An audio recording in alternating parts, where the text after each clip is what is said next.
Great. Well, I think many people have joined, so we'll make a start. So I'm very, very privileged. This is part of the world leaders in cryptography, and I'm proud to say that we actually do have a world leader and a world beater. We probably know him as JP. So JP, would you just like to quickly introduce yourself? What's your current role, and what does a typical day look like for you? Hello, so good evening, good morning, wherever you are. So, thank you, Bill, for inviting me. I'm delighted to preach about cryptography today. So yeah, to answer your question, I've been doing cryptography for about 15 years now. So can describe myself as a cryptographer. And it was before this cryptocurrency or blockchain frenzy, however you call it. And today, what keeps me busy is my role as a chief security officer in a company called Taurus. So the Taurus swag here. And so I'm in charge of security of the company, of the product, and it's closely related to cryptography because our product is about enabling banks and financial institutions to use what we call crypto assets. So, all these virtual assets that ultimately rely on cryptography. So part of my job is still related to crypto, doing key management, working with HSMs, designing crypto protocols. Earlier today, I was reviewing some implementation of some encryption construction that my colleagues implemented. So yeah. Still doing crypto, but not only.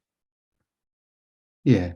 And you're known for hashing methods. I know that you've done a lot of other things in the past, but you're well known for the work that you've done with Blake and SipHash and so on.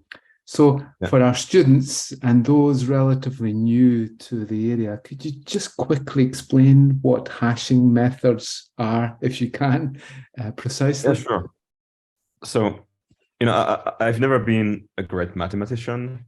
So early on, I wanted to focus on what maybe would be the simpler cryptographic object.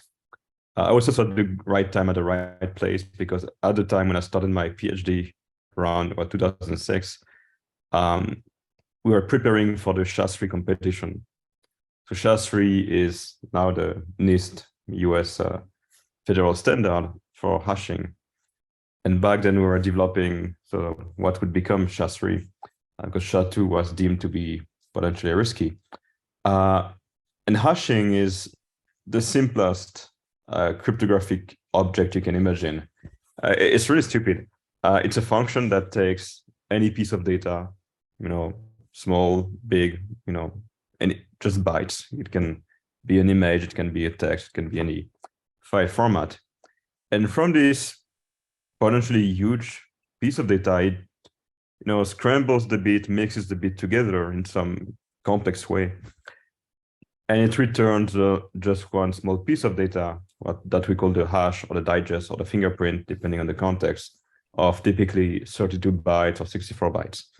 And the security goal of a hash function is that this output should look random. So it's not random per se because it's a deterministic function. If you give it twice the same input, it will give you twice the same output. But if you take two input values that are almost the same except for one single bit, then the two outputs should be completely different.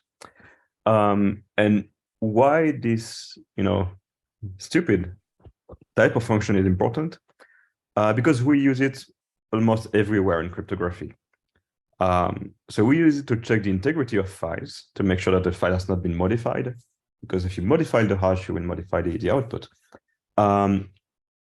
But we also use it in many different types of protocols whenever we want to commit to a specific version of some piece of data.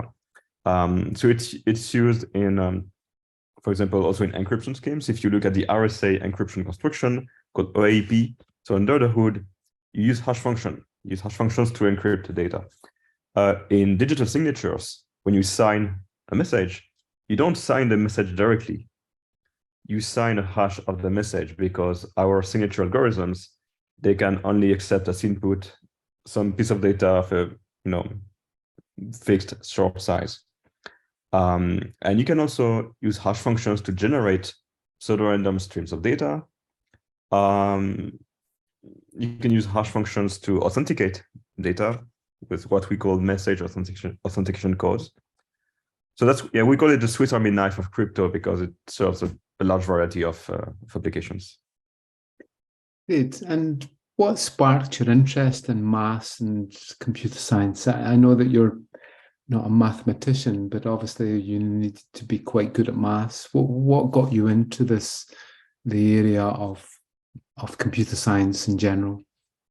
So there's, well, part of luck, part of randomness, but I was studying computer science, so in France, in some diploma, some degree called computer science applied to science or to math, And I was young and a bit naive and admittedly stupid as well.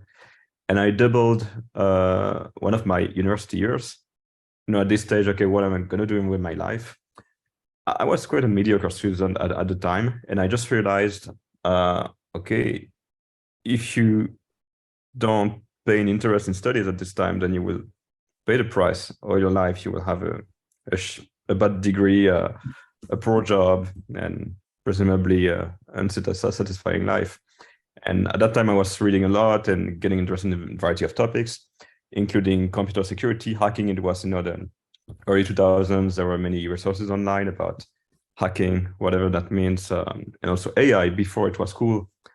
And I became extremely interested and brilliant in my classes. So I was the first of my class, and I had the choice to specialize in AI or cryptography. And what was the decisive factor is that I was living in the suburbs of Paris in France, and I was dating this lady in Switzerland, in Lausanne. And it was before high-speed internet in the early 2000s, and I wanted to move in Switzerland because I was not fond of the Paris region. And there was a great lab of cryptography at the EPFL engineering school in Lausanne. I was like, okay, that's sign of the gods. I need to do crypto.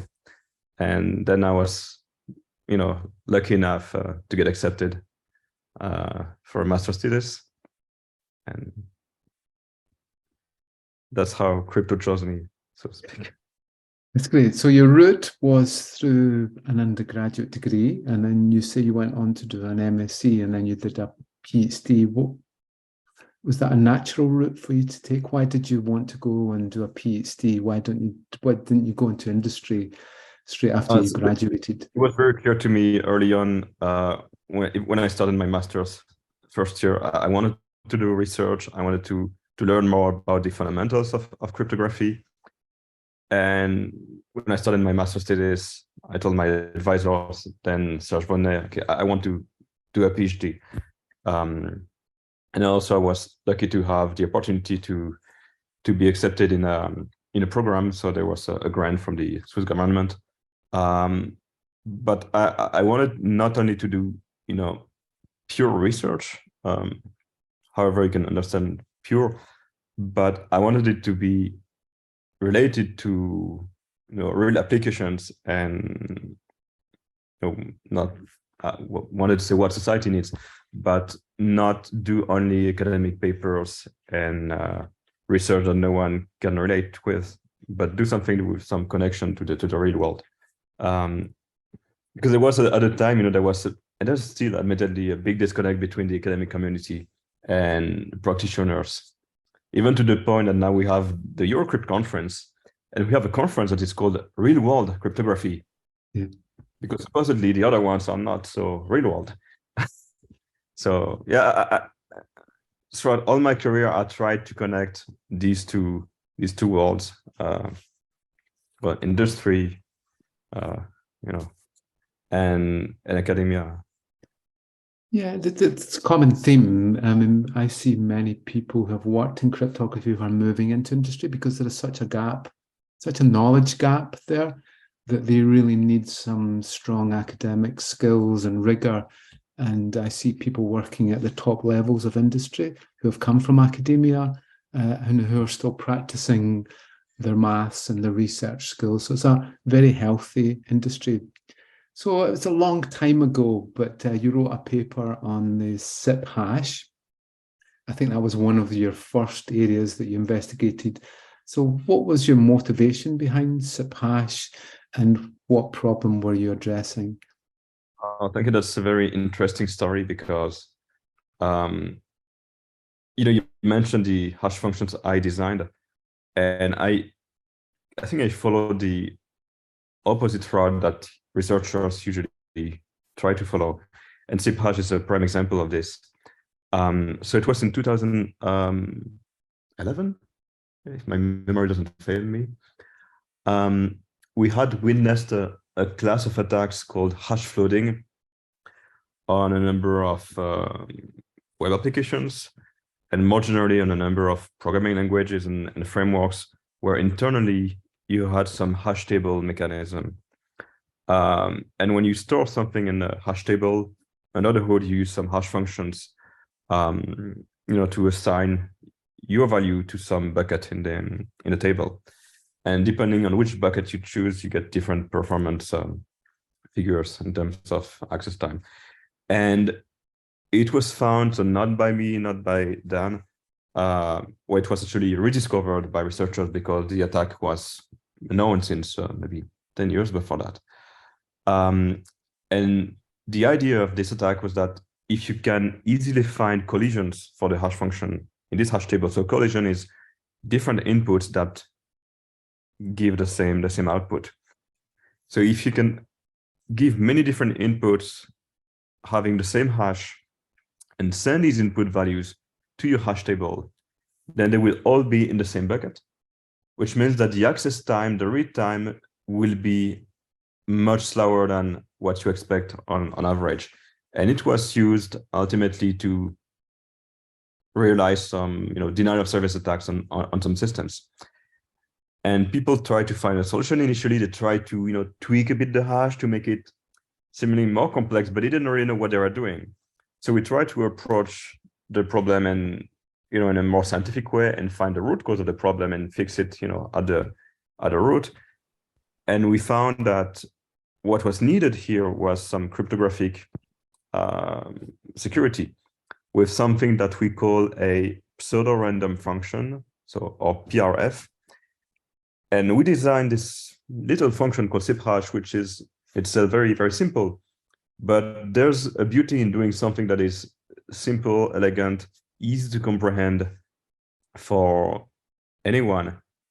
And that's the opposite of some researchers who try to do the most complex mathematical construction that maybe pleases them and their mathematician colleagues, but that nobody will care about, let alone use in the real world. And the goal of SipHash, if you look at it, it looks so simple, but there's a lot of work behind this work, and there's a lot of previous prototypes that were not as satisfying as the final version. And also was lucky to collaborate with Dan Bernstein on this, who is a very respected and talented researcher, and also a great person, because many people see, Dan's comments online, his emails, and he comes across as a bit rude, very direct and harsh. But when you meet him personally, he's a very, very kind, generous guy. And one of the researchers, when I started as a PhD student, that was the more open to, new PhD students. He would really listen to what you have to say. A very, very great guy, and this collaboration worked very well. And I think people started using SipHash, not because I was a co-author, but because there was, the stamp of approval from Dan in the paper. That's great. And I agree with you about the simplicity of the Diffie-Hellman method with the discrete logs, simplicity of the RSA method, and even elliptic curves are actually quite a simple concept. And I think some of the research papers are just too heavy, and it's really difficult to be able to read some of them. They often prove things from first principles. So there is a barrier there. And I think you addressed that barrier in one of your papers, and probably my favorite paper of all. It just came from nowhere. And I said, yes, this was exactly what I was thinking. When I talk to students, a 128-bit random key, I think it's hundreds of billions and billions of years to crack. That's 128-bit. 256-bit is just off the planet and so on.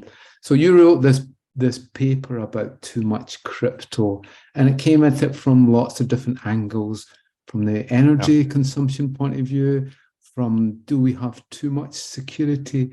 So I would just like to understand what actually drove you to write that paper, and what's your feelings about it since? Yes. Yeah, well, thanks for bringing up this topic, which I find very important. And if I were to summarize the message of this paper, so it's a problem with the design process of algorithms, because the way it works is the following. So people create a new cipher or a new hash function, and it's brand new, it's fresh, you don't really understand it, nobody among the cryptanalysts understands it.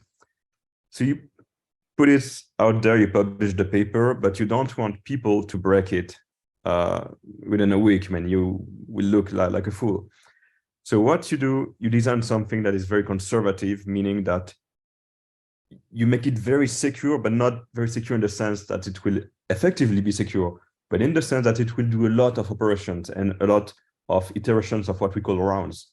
Because usually in symmetric ciphers, block ciphers, hash functions, it's not a big computation, it's just the repetition of a small piece of operations called a round. So you published your cipher with, I don't know, 20 rounds, and people don't break it if you're lucky. And then it's picked as a standard. But it's picked as a standard in the way it was published, 20 rounds, even though 10 rounds might be well enough.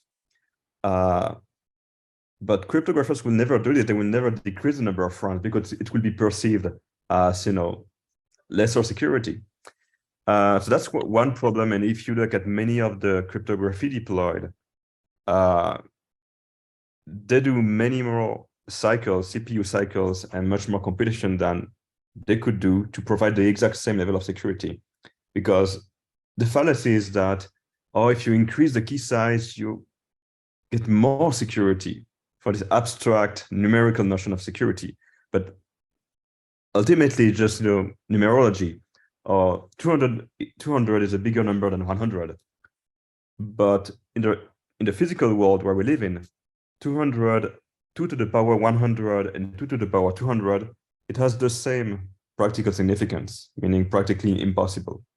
If you count the number of atoms in the universe, the amount of information you can store, the blank space in this planet, 2 to the 200 is no difference between 2 to the 200 and 2 to the power 100. So this paper was trying to make this point in it's a constructive way.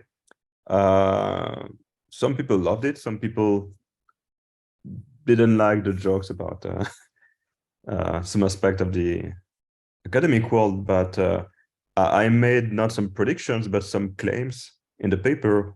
It was published 2018, 19. And these claims, as predictably, they have not been contradicted. And a funny story, so Bill, you're in England, and I wrote this paper. I finished writing this paper before the deadline of Real World Crypto, and I was in England in a small village called Carmel in the northwest of Manchester, the horse farm. And I was on vacation with my daughter there. Yeah. I was spending a lot of time finishing up the paper because I was a bit late. Yeah. So, yeah, and if you look, one example, we're talking about Dan Bernstein before. I disagree with some of his views, his cryptographic views. And if you take the case of this cipher called Salsa 20 and his cousin Chacha 20, they do 20 rounds. And the best attack is a theoretical attack highly theoretical on only 7 or 8 rounds. So we could live with 10 or 12 rounds. But you will always find people who come up with the argument, yes, but what if someone finds a better attack? Yeah. I mean, the question is not whether it's possible. You know, a meteorite can fall on my roof today. It can happen. But what is the likelihood that it happens? Yeah.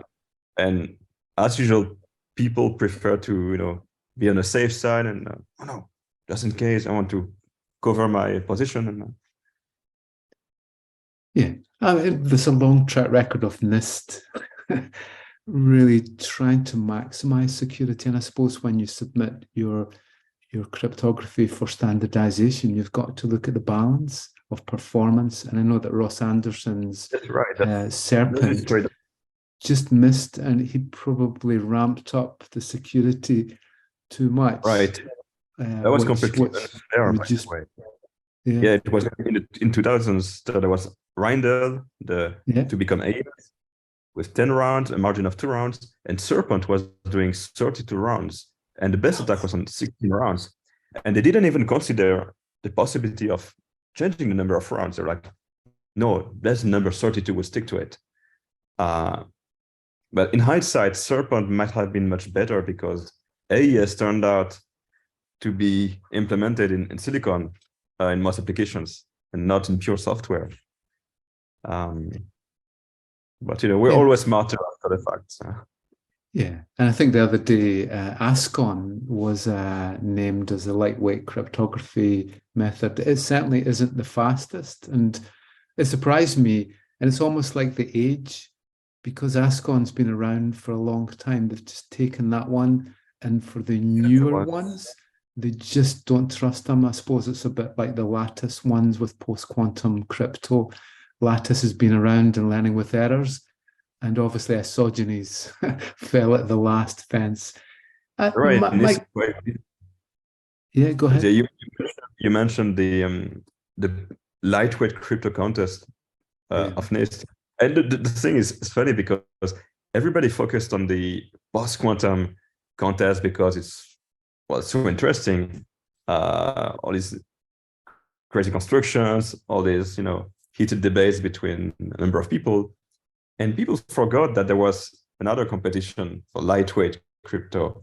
I don't think it's very useful, but yes, you mentioned, I think 2 or 3 days ago, yeah, announced Ascon as the winner. And it's not a bad choice. Yeah, it's a sponge function. The advantage is that you can implement both a hash and you can implement AEAD into it. So the whole concept of having different symmetric key methods and hashing methods are going. So when you were part of the competition, and obviously KitKat won that competition just by a smidgen. I thought all of the contenders were really strong, and I think Blake came second. So what was your memory of the time? What was the excitement, or did you just know that you weren't going to just win that first place? Yeah, it was in 2011 or 12. So in the NIST SHA-3 competition, there were 5 contenders left. So Ketzak, Blake, Skane, and a couple of others. What? And I think the favorites were Ketzak and Blake. So Blake, for disclosure, I'm one of the co-designers. That was an essential topic for my PhD thesis. And I really wanted Blake to win, of course. And I designed it to win. I designed it to be, easy to use and fast in software. But yeah, as you mentioned, so NIST ended up picking Ketzak, and they probably made the best choice given the information they had, because Ketzak was really very well understood. It had very solid cryptanalysis theory, admittedly more than Blake. But nonetheless, I was pissed at the time. I mean, to be honest, when they announced the decision, I was like, damn, that's not the result I wanted. However, the first thing I did, as we say in every crisis, an opportunity, and I saw the opportunity of designing something much better than Ketzak, because we have learned after 4 or 5 years of competition a lot of things about what makes a hash function secure, what makes a hash function fast. And tons of people tried to break Ketchak, and they also tried to break Blake, and they did not succeed. So we had this, assurance in the security of the underlying building blocks of Blake. And I set out to design a variant of Blake that would be faster, simpler, and also more versatile in terms of applications. And that's what we call Blake 2.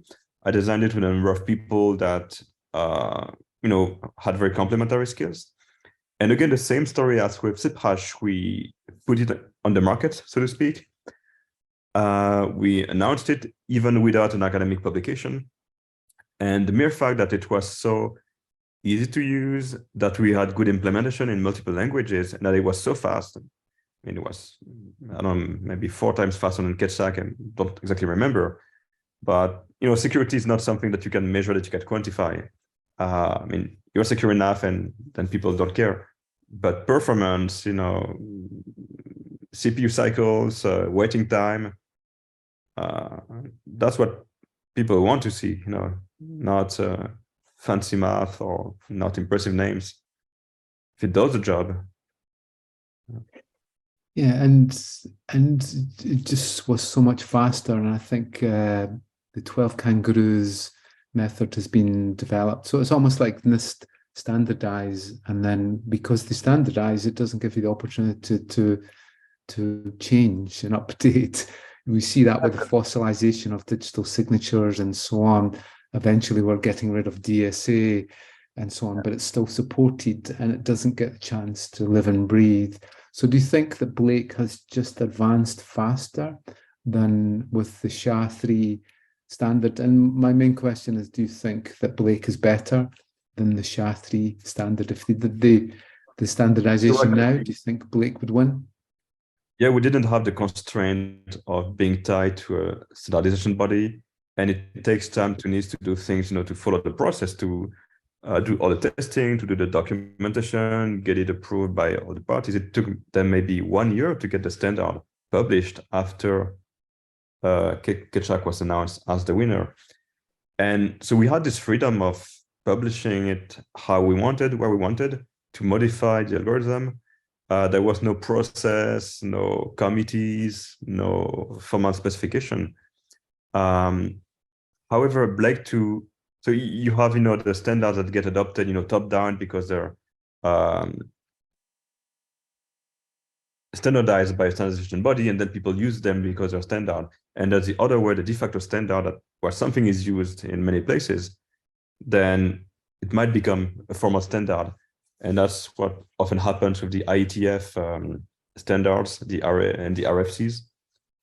And Blake ended up being an RFC because it was used in so many places that we felt the need, and many people felt the need to have some, formal reference of its specification. Yep. And SHA-3 is used, I think the top use is in Ethereum. I know it's a bit different from the standard, but that's the main use case, and perhaps the adoption of Blake 3 is greater. Could you give us some examples that you know of applications that are using Blake 3 or Blake 2 now? Yeah, you're right. In Ethereum, so in the Ethereum virtual machine, yeah. So there's this hash operation that's hard-coded in the EVM, and it's using Ketchak, but not SHA-3, as you mentioned. It's slightly different, so the padding is slightly different, so you will not gain the same output. That's there for historical reasons. I think Blake 2 is also used in many places. It's used, for example, in the Cardano ADA cryptocurrency, in Zcash, and many other places. I've even seen some blockchain projects using Blake 2 or Blake 3 as a proof of work. Yep. So I would not really endorse this because I don't think proof of work is that a great idea. But it's often used for its speed and the availability of many libraries so that you don't have to implement it yourself. But yeah, as you mentioned, Blake 3 is the version that came after Blake 2, and the big difference is the tree structure, whereby you can really parallelize hashing in multiple vector units, multiple CPU cores, and you can reach a much higher speed than even with Blake 2. Yeah, it's funny you should say the parallelization in the tree. I think Ron Rivest submitted the pumpkin hash, MD6, was it? MD6. I can't remember, and it was a real shame. It got cracked, and I think there just wasn't enough time for him to actually update it. So I think that hash, the pumpkin hash, MD6, fell quite early in the NIST competition, which is It was one of unfortunate. the. Yeah, I don't remember what happened exactly. Yeah. Maybe the security level was a bit less than what was needed. But I was part of the teams that started to Yeah. attempt to break it. Ah, That that's a was so wonderful. fun. Yeah, it was funny. It was really great time because you had like 60-ish candidates, and you're like, okay, so most likely many of them are easy to break. So I want to be the first to find the attack and publish it. And it was, like a bit like a destruction derby where you have your candidate in the game and you try to attack others. And yeah, and this was part of this game. We had a competition in the UK a few years ago run by GCHQ, and it was the same. The universities could submit. Obviously, you didn't want to make the cipher too difficult, but it had bits and pieces that could be unwound. And then the universities would go after each other's cipher. And it was the most fun thing I think I've done as an academic. We won the competition, by the way. And just the feeling and knowing students were cracking, I would see students cracking, and it's like a proper CTF. It's a wonderful thing when you crack a cipher. That's what I love, is that keep going with the maths, and I know it's going to work, and I do the code, and it doesn't work, and I keep at it, and then eventually it works, and I know it works, and yeah, that's a great wonderful. exercise for students. Yeah, as you mentioned, I was doing a PhD, and you're young and excited, and you have plenty of time on your hands, and yeah, it was fun. And also, it's even if your cipher is broken, I mean, Yeah. okay, that's bad news, but you break other ciphers, so people get plenty of publications. And when you're academic, that's what you want, publications. And there were conferences organized and grants in many countries, workshops. So a lot of money was poured in this project, but a large part of it from the Europeans, and ultimately it was for the US Federal Agency. And yeah, it's funny you talk about teams. I spoke to Len Edelman, so the R and RSA, of course, and that was a lovely team because Ron was the creator of ideas, Audie was the cryptanalysis, the cracker, and Len was the sensible head. And Ron came up with RSA, and he just thought the two other guys were just going to crack it. It was never going to work, and so on. It was like the first time that they hadn't said no. So having the skills not only to create but break is an ultimate cybersecurity thing. It's like red team, blue team. We train our students different to be blue and red. Complementary team. Yeah. Yeah, and to know how to build something, you then know how to break it, and so on. And I think those skills, because your adversaries know how to break things, and if they find out how to break it faster than you, so I think that teamwork where you might have a strong mathematical background of someone very strong practical, and maybe someone who's a problem solver is key. I'll ask this little question. I don't know if you've got the answer to this one. What is it about the Dutch, the Belgians, the Swiss, and the French in cryptography? You maybe not got an answer to this, but certainly Belgium and Switzerland and IBM, Zurich. I go to Zug a lot, and it's wonderful to meet people there. What is it about the education or environment that produces so many amazing? Because you compete, that region competes with the US. It's different types of mathematicians. I think it's which mathematician was it? Artie said there was, eagles and tortoises. people who have a general view and big ideas, and people who solve the minor details of problems. And I think Europeans, we are more into, the small minor details of symmetric cryptography, especially maybe owing to each country's culture or traditions. If you take France, for example, that relatively well, there's a big tradition of excellence in mathematics, probably less in engineering. So the Germans are probably better in engineering than the French, but at math, the French are maybe better, even though the German, they had Gauss and Hilbert.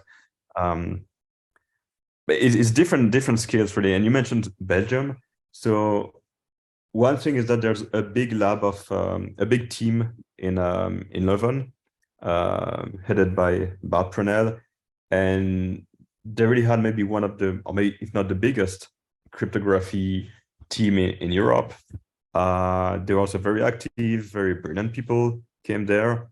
So that definitely played a role.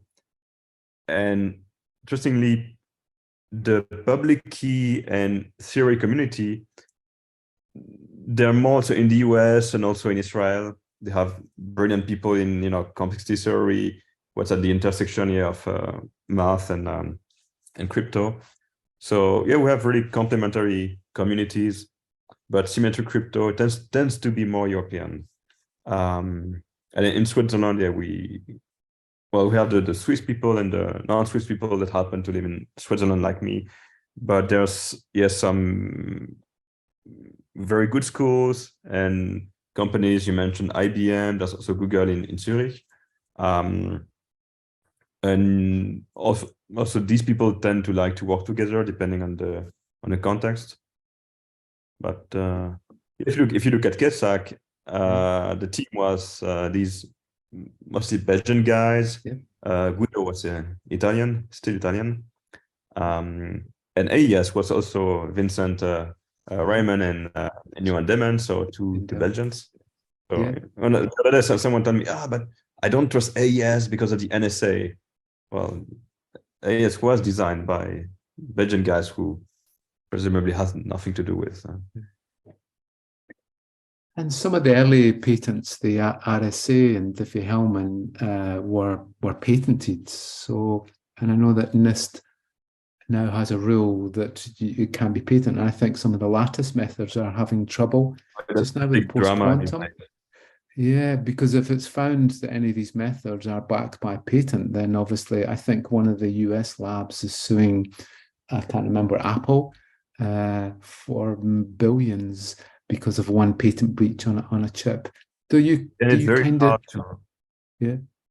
hard to first get patents accepted in the field of cryptography, because you typically patent not an algorithm but some deployment, some embodiment, or don't remember what's the exact term.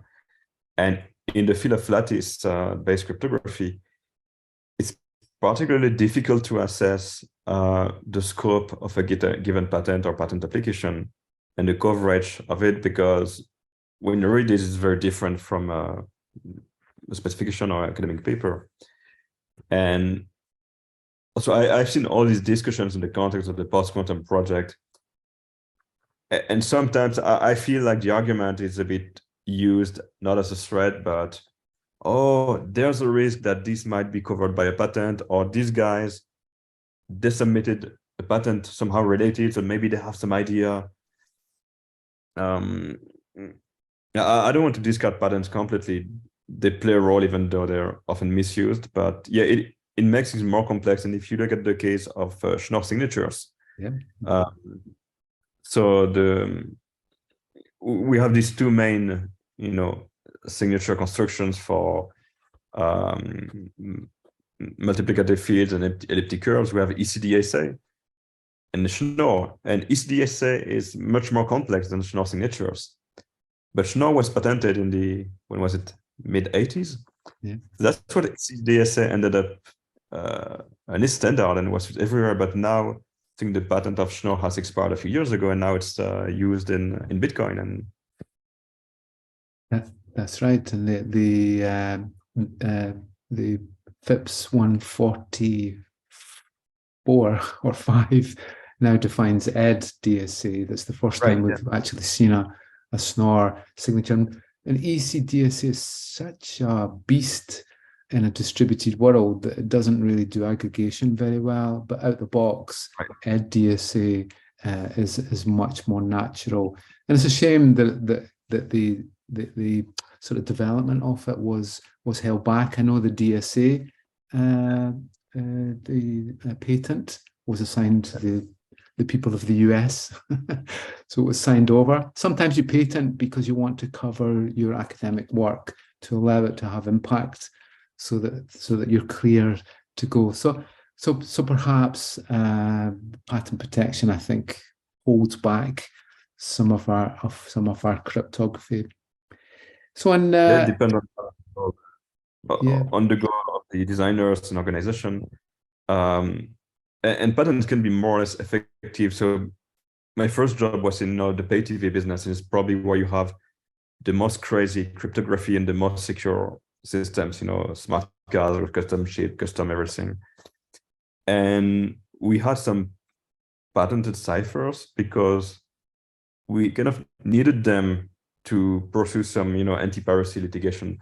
It was one piece of the puzzle, but sometimes what we saw being used was a combination of an AES standard, so like 2 layers, 1 layer of proprietary patented crypto and 1 layer of standardized crypto.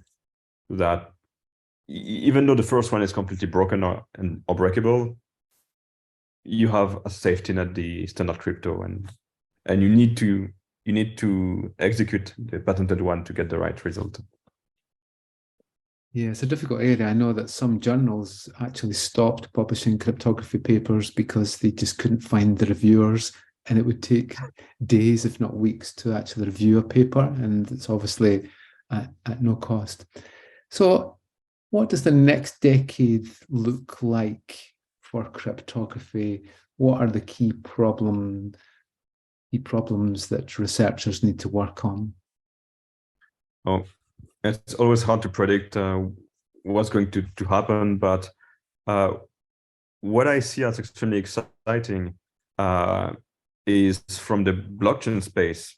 Even though all the applications might be, as we know, questionable, that's where you find the most interesting crypto problems and where you have really interesting research being done and deployed and implemented without the traditional process of academic publications. Here, the goal is really to solve actual problems. So it's really a mix of research and engineering. It's really research to solve a practical problem, and people don't really care about whether it's published at Eurocrypt or crypto or whatnot. And among those research projects, research directions, what I find particularly exciting is everything that's related to zero knowledge proof systems and applications of it. So we've seen it pioneered by, for example, the Zcash team, and all these new proof systems, and now these ZK virtual machines. And also another class of applications is everything related to, well, MPC, but in large part is focused on social signatures for the decentralized distributed that. And of course, the other fields are post-quantum crypto, but now we're going to have some standards, so they're going to be deployed. Maybe new attacks will be found. New attacks on the implementations might be found. And also all the other stuff that we cannot predict. But as much as I'm critical of this cryptocurrency business, I'm thankful for all the interest and, to be honest, founding it brought to the field of crypto. It's good that you use the word crypto because it became a difficult word to use, and I've got to go back to the word cryptography now when I really mean crypto, because that's what it really meant to me. So the next decade is going to be quite a change in our whole world. I think Biden has just signed off a post-quantum bill that will seek out every bit of public key. And that's a massive area to find every elliptic curve, RSA, discrete log method in every system. So we're going to see that change happening. So what do you think the next 10 years will look like? When will we start to actually have a year 2000 type thing that we seek out every bit of public key? This huge endeavor of upgrading your crypto systems, your key management systems to post-quantum crypto. And it will be mostly an engineering, a practical, an exciting task of ensuring compliance with the standards, compatibility, interoperability. I hope that we won't see a big breakthrough in cryptanalysis. I trust NIST in doing the right thing or not doing a bad thing when they pick candidates. But if you've already worked in the public sector, you know that it takes a lot of time to get things moving, to get funding for it, to get competent people. Projects get canceled or postponed.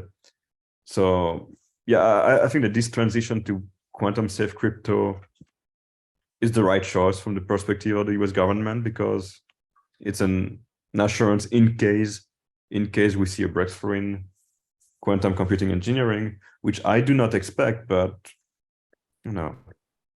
if the cost of transitioning to crypto is acceptable, then why not eliminate the problem? Yeah, and it's strange. It'd be like an electrical engineer being told that Ohm's law was wrong and we had to move to some other equation. That's how much disruptive we've actually got to reteach. And I can teach elliptic curve and RSA and discrete logs very well, but I've not found a way to teach lattice cryptography. I've not found a way to describe it, and I've not seen anyone do that. So are we going to have problems in explaining?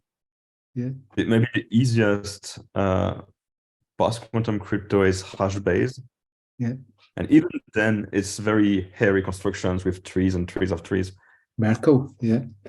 And perhaps the code-based crypto, which is essentially the same construction as in the late 70s, the Maculis and in the writer. Yeah. They're not too complex. If you're familiar with error correcting codes, they're relatively easy to comprehend. Oh, someone commented something that I'd like to respond about.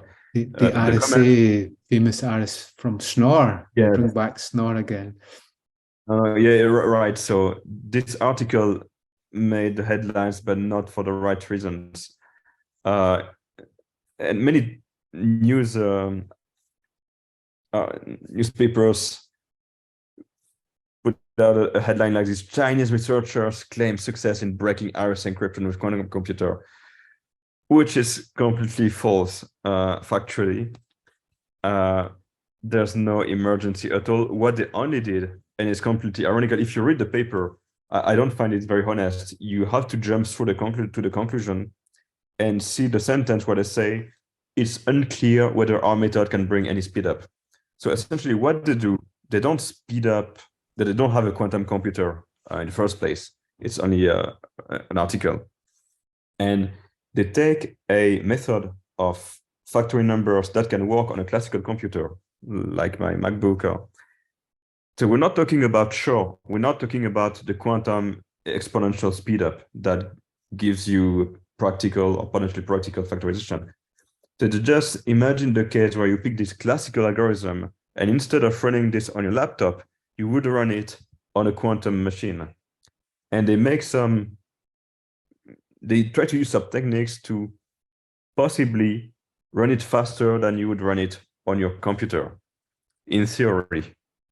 But it could be faster as less slow, less inefficient, less impossible.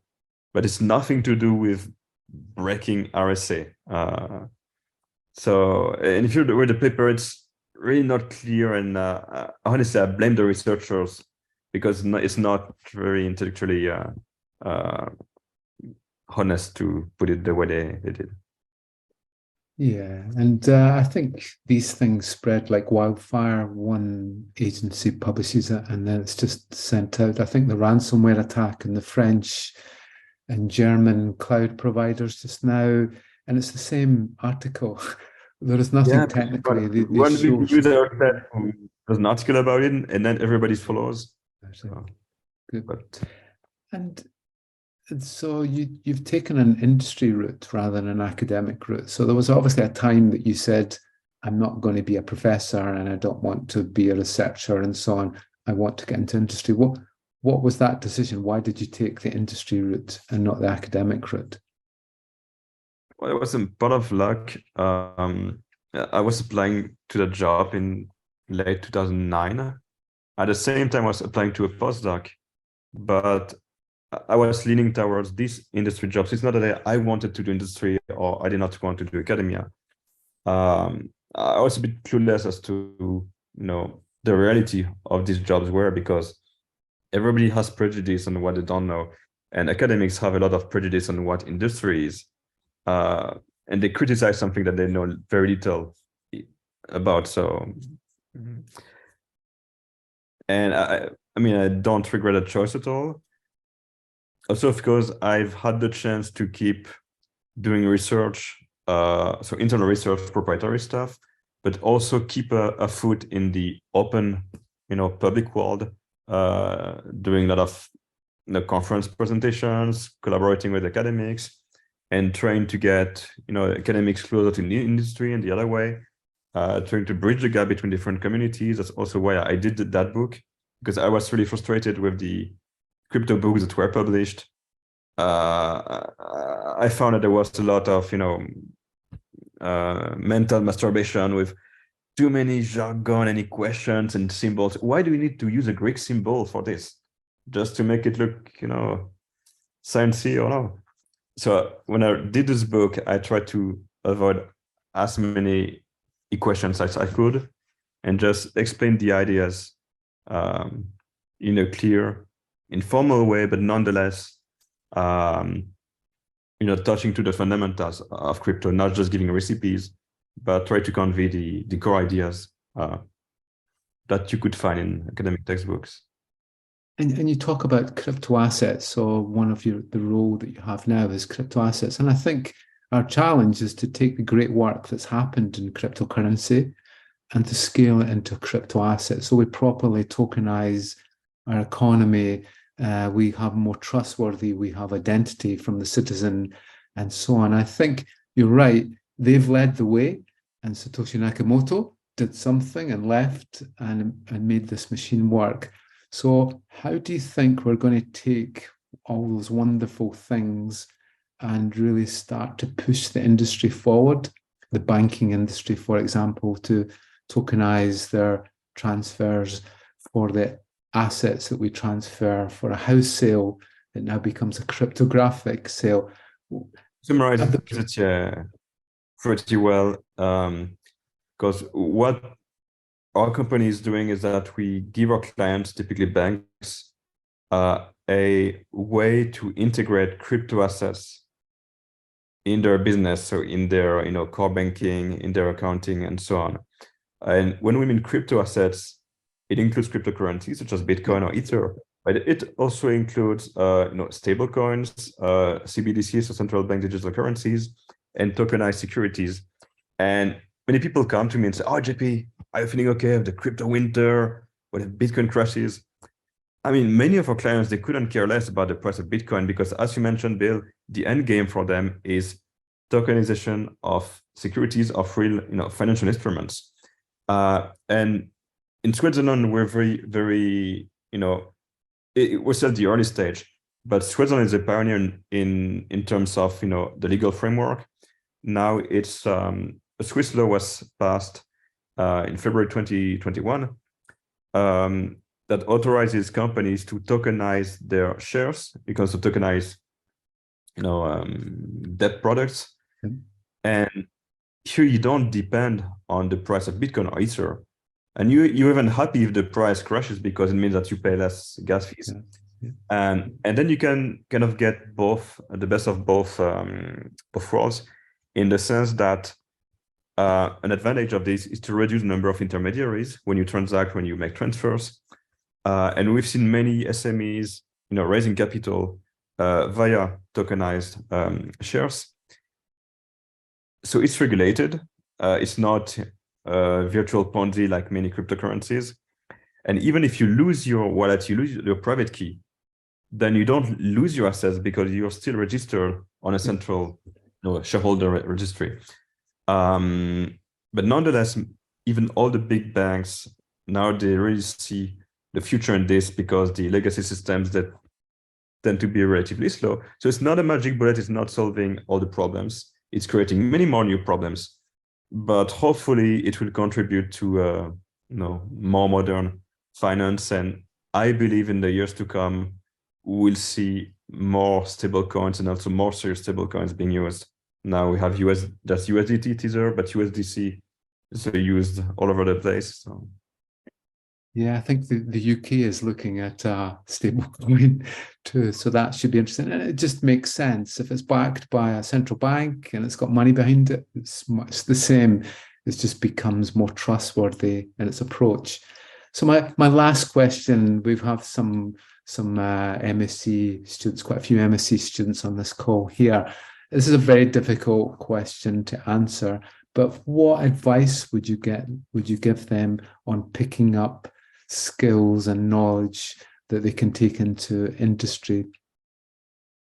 I mean, it's so difficult to make the right choice when you go to work in industry, and when you choose a project in any situation. I think, from my experience, what's important is, it's completely cliche, but do something that you enjoy doing, that you think you will enjoy doing, or get interested in whatever you'll be doing.